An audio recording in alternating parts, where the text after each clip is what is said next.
Welcome to the Whole Child Sleep podcast, where we help families nurture dreams and raise wholeness. Hello, everyone, and welcome to the Whole Child Sleep podcast. I'm your host, Maya Hartzheim, and today we have a special guest, Flora McCormick, who is a parenting expert, and she is also a licensed therapist. She also has her own podcast called Sustainable Parenting, which is one of the top-rated parenting podcasts. So I encourage you all to go check that out. You will want to hear all of the goodness that she shares on there. Flora, welcome. Thank you so much. And I'm so glad that you're a regular listener. That's so lovely. Absolutely. All right. So we are going to jump in. The topic we're covering today with Flora is on strategies on how to help your kiddo ages 2.5 and older when it comes to sleep, and how to help bedtime be less of a struggle. So one of the strategies I've heard Flora share before is the when-then strategy. Flora, do you want to tell us more about that? Sure. Yeah. And I certainly did not invent when then. One of my mentors, actually, when I first learned of this, called it grandma's rule, and this is like an age-old philosophy, but certainly I found it to be super helpful in the spectrum of sleep, especially toddlers and older. So one of the key ways I like to think of when then is just like we're gonna do what we need to do, and then we get to do what we want to do. And that's actually, my sister uses it that way with her teenagers. So all the way up into teenager, like, well, we got to do what we got to do, then we'll get to do what we want to do. And so in the sleep realm, I think of this as I sometimes define for parents a thought around doing like a 4 check-in system. If they've had trouble having kids stay in bed after the whole routine has happened and they've had a nice runway towards relaxation, and then they're like, but then they don't stay there. They come out and ask for water. They come out and ask for one more hug. They say they're afraid of such and such, is to make an agreement in advance about the when then. So we want to flip flop from the negative behavior getting them attention to the positive behavior getting them attention. So, let's make a plan in advance that we're going to have 4 times that I'm going to come check back in on you and see how great you're doing at staying calmly in your bed with your eyes closed. This is important. I was just talking to a parent about this, and she was not doing the check-ins based on that. She said, I did the 4 checks and then it didn't change anything. She's still bouncing on their bed and like running around the room. Like, no. The point is we're coming back to do a check to praise the correct behavior. And I like the thought of when you're in your bed calmly and nicely, I'm going to come back 4 times to give you one more little snuggle, one more hug, or depending on what your routine has been, it may be a full minute of hanging out. And then, but if you were to be out of your bed or come out of your room, then you lose one of your checks. And so it's this positive arrangement of being clear in advance, kind of also what I call 2 roads. Like when you go this positive road with your choices, there's a positive result. If you go a negative road with your choices, there's a negative result. And it's not just based on me being too tired or too annoyed with you. It's based on your choices. And so, and you also could do an end result of when you've stayed in bed through your 4 checks, we have something in the morning that's a reward. That could be anything from we do a 3-minute dance party to your favorite song, to you get to watch cartoons with your breakfast, to, you get to feed the dog if that's like the special thing that they want to be able to be the one that does that. So whatever is like the currency that works with your child, I find having that when then attention coming to them for the right behavior, and a when then of like a daily reward instead of a sticker chart and big prize is how I like to use the when then. Oh, I love that. Really, all of us humans are attention hungry. So when we can channel that attention to allow it to bring out the positive in what we want to see in our children, what a great tool to use. Yes. And I mean, I love that you brought that up, Myra, because attention has gotten a bad rap in a lot of different avenues with our kids, like behaviors in public, behaviors at bedtime. Like, he's just trying to get attention. Well, okay, if we can shift from just saying, why are you doing that? And why are you being difficult in this way? To, okay, let's get curious, not furious. How else could I give attention that's going to positively feed what I want instead of being stuck in this cycle where they get attention in negative ways? And if you're not sure how to do that, that's exactly what I know Myra as a sleep coach or myself as a parenting coach can help you with. You talked a little bit about removing privileges.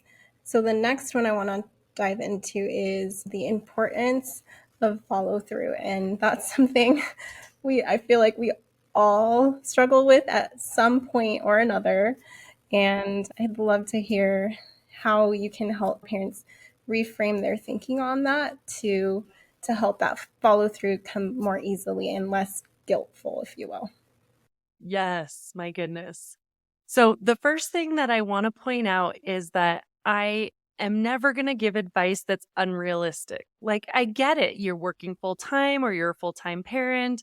You're managing to have a positive marriage or, working relationships, friendships, being like, there's so many things on every parent's plate. I get that. So we have to be realistic. I mean, my mom was a single mom of 3 kids from the moment I was 1, and my older siblings were 3 and 4. And Myra, she was a kindergarten teacher. So she was with kids all day long. I have no idea how she did it. But one thing she has told me time and again of how she did stay consistent in follow through was she said, I knew I needed to just keep the rules few so that you knew if I said no to something, I absolutely meant no to that and that I was going to follow through.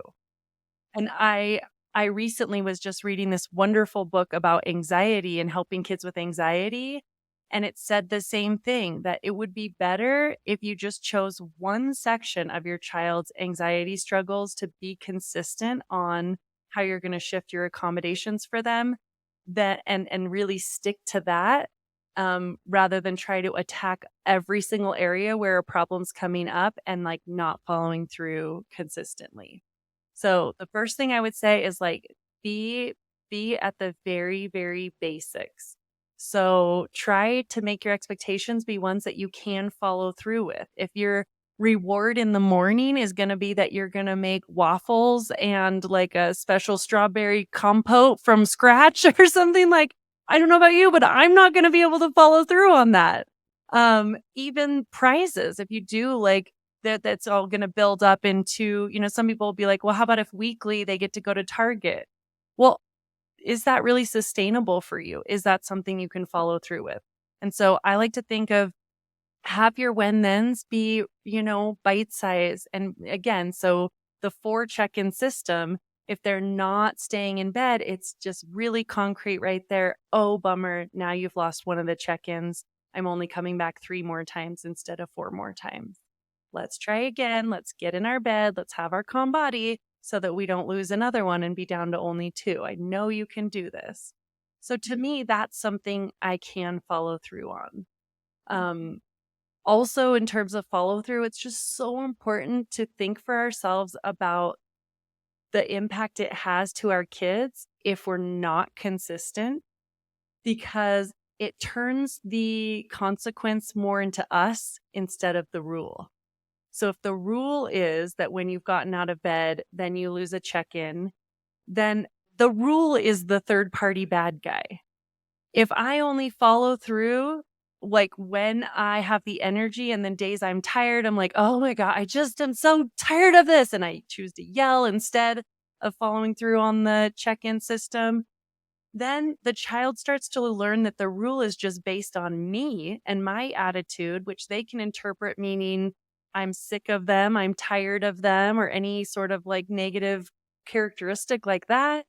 Or they also just will be more mad at me when I follow through because it is, it's based on my whim.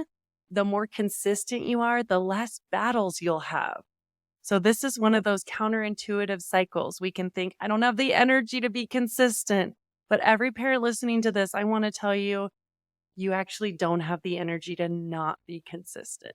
Because the more you're inconsistent, the more it gets your kids furious when you do hold the boundary and pushing against the boundary. I was wondering if we could take a little rabbit hole from here.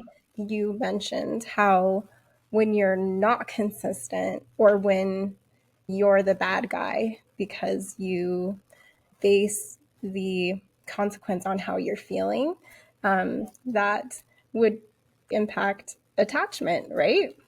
Absolutely, because again, it's just one of the key things that is not talked about nearly enough in attachment is predictability. We think of attachment being that we want our children to know they are loved, we want their feelings to be validated, and yet we forget that another key part of attachment is that sense of safety that I feel like your response to me is going to be predictable. And it doesn't mean we never get mad if we are, like, gosh, this is so disappointing. I now have had to take away 2 checks and this is just really making the night hard. At least that's in line with what you told them was going to happen. That predictability helps them feel safe in their relationship with you. And yeah, is huge for, I can't say enough about how important predictability is to helping our kids feel safe and secure, and that boundaries are a key part of predictability. So, if and also that, like, I think when we're not consistent, usually if we're really honest, because I can put myself in this boat, our words also come out in ways that can really hurt our relationship with our kids. Like, I have said things to my kids when I'm not holding firm boundaries that end up being more like, why do you have to make this so difficult? Why are you so hard in these types of situations? Like, this is exhausting. Or I have even said to my kids, like, I can't do this. I cannot even with you right now. I am just like, and so I'd rather be able to hold a firm boundary and say, I'm not coming back in this room, and hold that boundary and walk away and scream in my closet, than to like be inconsistent. And that inconsistently usually leads us to feel out of control. When we feel out of control, we're more likely to lose our temper, say things we don't mean, act in ways we don't mean. I love how you explain that because I work with a lot of families who want to respond in a way that doesn't fracture the relationship, but what is actually more healthy for the relationship to create boundaries and hold those boundaries rather than getting stretched so thin that you react in a way that you regret later. So, thank you for walking us through that. Totally. I mean, if we can go down a different rabbit hole that's making me think of that you're bringing up is like crying associated to sleep habits, and crying being sometimes a part of the child working through their own system of shifting from whatever crutches you've maybe had in place to being able to fall asleep on their own is I think a big area that attachment parenting like misidentifies as like, oh my gosh, I'm hurting my child. I am causing damage to them. Where, a cry or a little bit of struggle of them being frustrated with us, whether that comes through cry or words, is an okay part of the process of helping our kids build a new muscle, right? We wouldn't be surprised if there were some tears in the process of learning to ride a bike, if there were some tears in the process of skiing for the first time. I've definitely had my kids have tears in both of those processes. And I didn't think, oh no, they're crying, we shouldn't try this at all. I just knew this was a part of their struggle. I could pause, I could validate, and I could keep nudging them towards building that muscle. Such an important topic to touch on and to speak to. I feel like that's going to ease guilt so much when a family has decided to go ahead and to create those boundaries and be okay with the feelings that come with that. And let me say, I am saying this out loud because I had to teach this to myself. This was the hardest piece for me in parenting, especially when they were little, is like I had worked with kids for already like 15 years by the time I had kids, and different ways of being a camp counselor and working at schools and things. But when it was my own child crying or reaching out and saying, Mommy, I need you, I want you, it hit in a way that I did not expect, and that it felt like I was totally failing him if I didn't respond to every single cry in this like super indulgent way, I guess, kind of. And so it took me, that's really was a like foundational piece of how I got to my road of ideals that are combining kindness and firmness at the same time. And I really do believe those two can go together and have helped my kids and myself to enjoy our relationship and be more thriving, both me as a mom and them as kids. Thank you, Flora, for guiding us into that beautiful balance of kindness and firmness. So let's talk about suffering with a purpose. I would love you to guide us into that as well. So this is a phrase that I have to give credit. It was coined by my husband. We were like reflecting on parenting ideas, and I was saying I was trying to give some advice to someone. I didn't know quite how to say it. I'm like, it's like, it's not like there isn't any struggle when you're like creating new, better patterns, but like it is different than suffering in circles. Like if you are laying down next to your child for an hour to 2 hours every night, that's suffering in circles. If they are routinely coming out 10 to 20 times or over the course of an hour or 2 hours, that is suffering in circles. Suffering with a purpose, though, is setting an intentional plan that is going to clearly help them be more motivated to choose the happy road of building those stronger muscles of how to fall asleep. And that, like, so if you still going to maybe be a little hard. Like I was just saying, there may be some tears. There may be some words that are hard to hear, like, I need you, I want you. But if you can have a solid plan that is kind and firm at the same time, you are going to experience what my clients now love to call suffering with a purpose instead of suffering in circles. So that might look like having a couple nights of them losing 3 of their 4 checks and, some tears and some, mom, you're so mean. Why aren't you just laying next to me? Why won't you just get me one more snack and one more water and all these things? But when you stay consistent, then that's how it starts to progress. Then by night 3 or 4, oh my gosh, I've had parent after parent say like, I had no idea how much more I could be enjoying my evenings. My husband and I are talking. I had a glass of wine or a cup of tea. I read a book for the first time in like forever.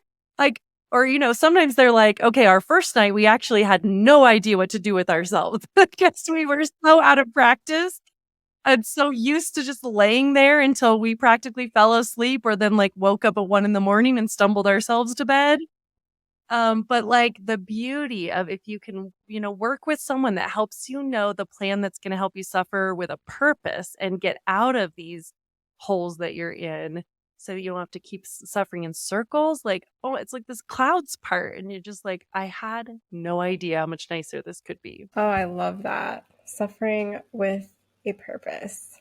I know. I've got mugs on the way for sale because it's become such a catchphrase among clients. And it is something you have to regularly remind yourself of. I mean, I have an 8 and 10-year-old and it's not really with sleep, but there's other places where we still have to suffer with a purpose, which means like, I have to like maybe say no to video games, even though my son is like telling me everyone else is playing hours of video games. Like, why are you such a mean mom? And it's like, I'm going to suffer with a purpose and like stay consistent through those battles because I know it's going to benefit him, or like the battle over phones and how soon we're going to have those in the house and whatever the thing will, or my daughter. And she just has big emotions about a lot of things, and being able to just keep doing the work of I'm going to name it to tame it. And then I'm going to keep, redirecting to how else she can express her feelings.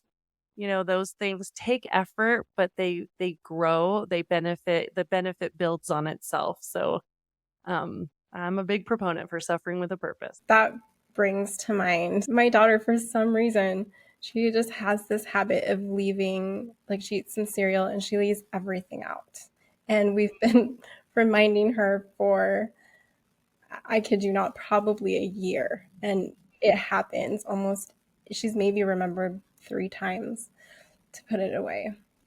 So this is one area I am committing to suffering with a purpose. And whatever that means, that might be like we have to make an agreement that when this happens, then this, is going to be the result. Like going back to sleep, I remember this, or the sleep topic, when my kids were little, we had a rule that if they came and woke us up in the middle of the night, then they didn't have their morning cartoon with breakfast.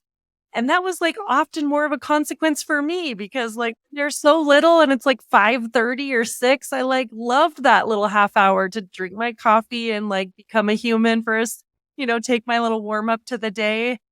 And so it'd be so brutal, but like, okay, but I'm gonna do this because I know, again, keep those rules like few enough that you can really follow through, but know that you don't have the energy not to follow through. Because if I wasn't to really stick to that, then I'm just gonna have a lot more bad nights of him coming into my bedroom. So yes, for your daughter, I would suggest come up with something, whether it's like, okay, honey, when your stuff is left out, then you're gonna pay back the energy to the family with an extra 3 chores. So you could have just put that away and had no extra chores or I've known people that even do like a maid fee, which was kind of like you get $5 each week, honey, and every time I have to pick up your cereal for you, that will be a 50-cent fee. And so that's fine. I guess you could leave it there and then I'll be happy to have the $5 at the end of the week, get myself a nice coffee. Or you could start doing your thing and you could have the $5. Let's see. The last topic I wanted to discuss with you was how important it is to create a plan and communicate it to our children before we begin implementing the consequences. So I feel like part of what my issue has been specifically around cereal and milk is that I have created consequences in the heat of the moment. And when I do that, it's more of a reaction. It's not like she's really learning anything except that I'm angry. Right. Yes. Well, I was liken it to a job, right? Like if you were to go into work 10 minutes late and your boss is like, you're fired. Would you feel more responsible or would you just be like, oh my God, that was really irrational and kind of crazy? Like, but if it was a rule book ahead of time and it was in the employee handbook that like, if you are more than 5 minutes late, you will be terminated. Then you would have known when you were going to work that day, you'd maybe be like in a panic, but either you would have made different choices to make absolutely sure you weren't more than 5 minutes late, or you would understand when you got there, like, yeah, yes, you're right. I did come in too late and I understand. And I see this time and again. Parents will tell me, quote, my kid doesn't care about consequences. And then as we dive into it, it's exactly what you're just describing. It's like, please put your things away. Please put your things away. Please put your stuff away. That's it. You're not going to the slumber party tonight. And they're like, what? I had no idea that was a parameter here. So instead, what I definitely recommend, but this is in the consequences handout actually, is that the 4 key R's of consequences are that they're related, they are reasonable. Like I always say, less is more. Instead of taking away a birthday, it's like 1 check. Or taking away we only have time now to read 2 books instead of 3 because you're taking so long to get your jammies on and teeth brushed. So reasonable, related, and the third is relayed in advance, meaning told to the kid in advance. And the fourth is relationship based, that we don't ever want our consequences be like shaming and blaming, but it's just ownership. You chose this. This is the result. I still love you. And unfortunately, this is your choice and the results of it. So back to the relayed in advance, I always say there's 2 key ways to do relayed in advance. One can be, honey, let's make a clear agreement in advance that when you've stayed in bed for your 4 checks, then you, get to have your dance party with me in the morning. And when you don't, you don't. Or it could be that right there in the heat of the moment while you're getting ready for bedtime and it's starting to get out of hand, that you have tried, in my methodology, I call it CEO. So I would have hoped that you've started with some connection, the C, and some E, some tools of encouraging the cooperation, but we'll get into that another time. But then the ownership of relaying in advance would be something like, okay, honey, let me be clear. I'm going to set this timer. And if your jammies are on and your teeth have been brushed by the time it goes off in 6 minutes, we'll have time for 2 stories. And if they aren't, we'll be down to one story. So both of those are ways that either way in advance or right there in the moment, like kind of last call. Let me be clear. That's always the transition words I use when I'm trying to get myself out of just nagging, repeating, coaxing to like, dang it, Flora, like make a road here. Just be clear about what's going to happen next so that when you follow through, it is a teachable moment and not just you being mean. So then it's like, okay, let me be clear. Let me be clear. We're now at the place where this timer goes off, this happens. If you're done, then this happens. And then you're able, that also really ups your likelihood of follow through. So Myra, that's the other thing is if you're choosing in the moment and you're just so pissed that you're like, you're not going to your friends tonight. And then an hour later, you're like, oh my God, we were going to go on a date while she went to her friend's house. Okay, wait a minute. I want to backpedal here. Or like, going to her friend's house involved me also visiting with the friend's mom. Or whatever your reasons are. Yeah, it's that if you can pause for a second and make a plan before you then follow, say it to your kids or way in advance. Either way, it's going to have a better impact on changing the behavior long term. Again, it doesn't mean they are going to do the right thing that specific moment. They're not golden retrievers, but it does mean that if you then follow through with basically like they made a sad choice and there's a sad result, they're going to learn from it more. Then tomorrow night, if you can keep it the same, this is also a big piece I think that parents do is if you grab it in the moment, tonight, maybe it was that when you didn't listen to me, you lost a play date. Tomorrow, you're threatening that they have to pay you $2 from their allowance. The next day, you're threatening that they're going to have to clean up their sister's room. I don't know. It gets very convoluted. Then if you can be as specific and small and consistent with it, like when you're done by this time, you're not horsing around, you get 2 books. When it takes longer than that, it's down to 1 book. And oh boy, now if we're in a big explosion or something else, it's down to 0 books. That every night, if that's the marker, then the next night when it's gone south, after a night it's gone south, you're like, okay, let me remind you again. You can make the choices so you get ready quick and snappy and we have time for 2 books. If you choose other things, we're only going to have time for 1 book. So you choose. Like, boy, do I see that having a quicker positive effect on children. I agree. And what I love about that strategy is that it puts the focus on their choices. Whereas when you react, it's often, you didn't do this, you didn't do that. And it's more of like a shame tone. Whereas if we're more clear in the beginning and create a strategy and consequences ahead of time, we're more focusing on their actions. Yes. Yes. And 2 things I want to say about that. One is this is a mentor of mine taught me this, like that a mindset to hold to go those 2 different roads is to get sad, not mad. And so when you've had a consequence, I can be like, it's not about, oh, you're making mommy sad. That's not what I mean. But it's like, oh, this is sad for you. You've now made a choice that means you have only 1 book instead of 2 books. Instead of like, oh, why won't you just listen to me? And you're pissing me off so much. You're making the, whatever the mad thing is. So I think when we made those agreements in advance, we can have more of that sad energy instead of mad energy.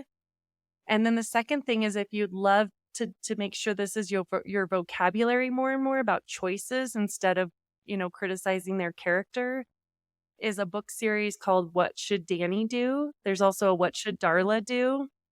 And it's this lovely book that's like the old 80s choose your own adventure. Like, okay, Danny is playing upstairs and mom says it's time for breakfast on a school day. Should he keep playing and ignore her or go downstairs and eat breakfast? And if he ignores her, you turn to page 12. If he goes downstairs, you turn to page 20. And then the series of the day, his choices end up leading to results. Like when he ignores mom, he gets to school late and then someone else is sitting next to his best friend at circle time and he has to sit by someone else. And so it's just this really nice language of helping the kids think through how your choices lead to your results. I just adore it. I buy it for almost every single one of my clients if they don't already have it. So yeah, that's just a little side note. Yeah. It's great. It's usually like $12 on Amazon. So actually, if it's useful to your listeners, we could put in your show notes a link to a freebie to download my effective consequences outline, if that's helpful. Love those suggestions. I'll put in the show notes because that sounds amazing. Flora, this was so wonderful. Thank you so much for sharing all of this wisdom and goodness that we can go home and start implementing, that I clearly will begin to start implementing as well. I really appreciate you. And all of you who are listening, again, go check out Flora's podcast, Sustainable Parenting, and you will not be disappointed.